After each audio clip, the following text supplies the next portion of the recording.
I'm Mike Zani. I'm the CEO of the Predictive Index. I would like to share with you a simple framework that my business partner and I have found to be very powerful, helping us understand people and helping us develop our human capital strategy.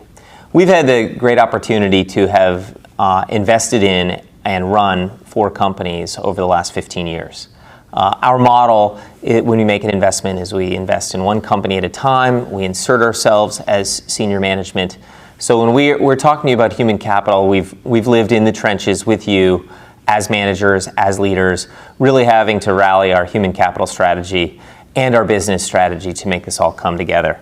The framework is Head, Heart, Briefcase. It really helps you with hiring and selection, internal people selection and development, and it's really about determining fit, making sure that every person in your organization is the right fit for their role, given the challenges that you face and the timing and the manager.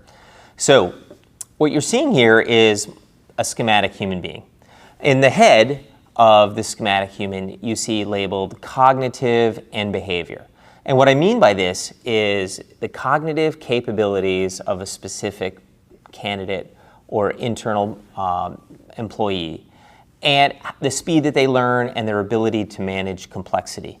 That's what I mean by cognitive. In respect to behavior, we're talking about native core behavioral drives. Those drives will predict needs. Those needs predict behavior in the workplace. What you see show up to work on a day-to-day basis. Now, with respect to the heart is really about someone's ethics, their value system, how self-aware they might be, their commitment to the organization, the grit that they have when confronted with challenges. And lastly, in the briefcase, or with millennials, the backpack, this is about your skills, education, experience, knowledge that you've gleaned along the way. Maybe it's domain experience for your particular industry. All 3 of these things, the head, the heart, the briefcase, are highly predictive of workplace performance. The challenge we have is we're not armed with tools when we look at the head, heart briefcase to analyze this. Most of us, when we interview individuals or when we evaluate people in our organization, are looking at their book of experiences. If you think about a resume, the resume is just, it's the curriculum vitae of all of their experiences. Here's what I did, here's what I did next. And when we go through the interview process, we basically follow that framework and said, gee, I'm interviewing you for customer service. You've got a great track record of prior customer service at companies that look like ours.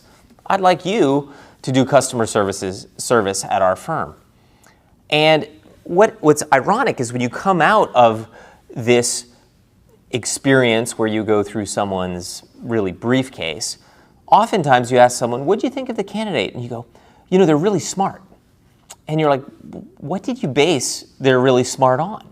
But it's usually one of the top 3 things someone says coming out of an interview when they're leaning in on a candidate. I thought she was really smart, really switched on, clever, something to that effect. But what about analyzing the briefcase gives you any knowledge into the actual cognitive capabilities of this person? Really, the research shows that most of us make up our mind in the first few minutes of an interview, whether it's pro or against, and then we spend the rest of the interview proving our initial hypothesis. And it could be based on something as trivial as, they were late, or I didn't like the clothes they were wearing.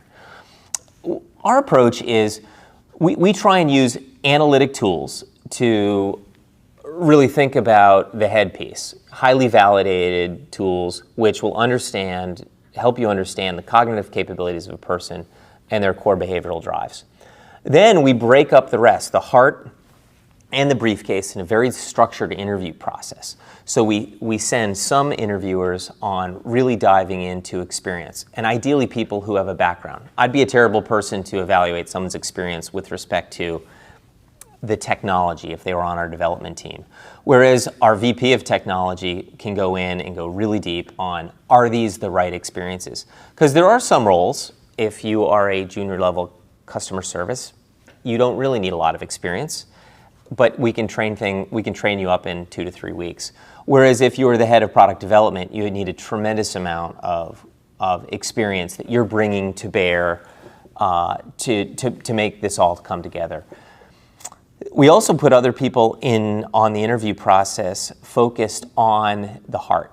In humans, we're easily biased, but we are very good at assessing cultural fit for the organization. Is this someone who I would like to work with? Do I think this is going to be a good match for this particular manager, this particular team, this particular challenge? You can ask people tough questions about self-awareness. Tell me an opportunity or a situation that didn't go as well, and what did you do about it? Was it exogenous effects that the candidate blamed it on other things? Or was it something that they really owned and learned from? So we hope that you have the opportunity to use Head Heart Briefcase. It's a great framework to sort of structure your interview process. It's a great way to think about the person, and you can really partition it. Do I have the right cognitive skills for this role to deal with the complexity? Are the behavioral requirements of the job a good fit for this person? Do they have the ethics, the determination, and the grit, the value system that I require? And on the positions that need it, do they have the right stuff in their briefcase? Well, I hope you found this framework useful. I appreciate you taking a little time out of your day, and happy hiring.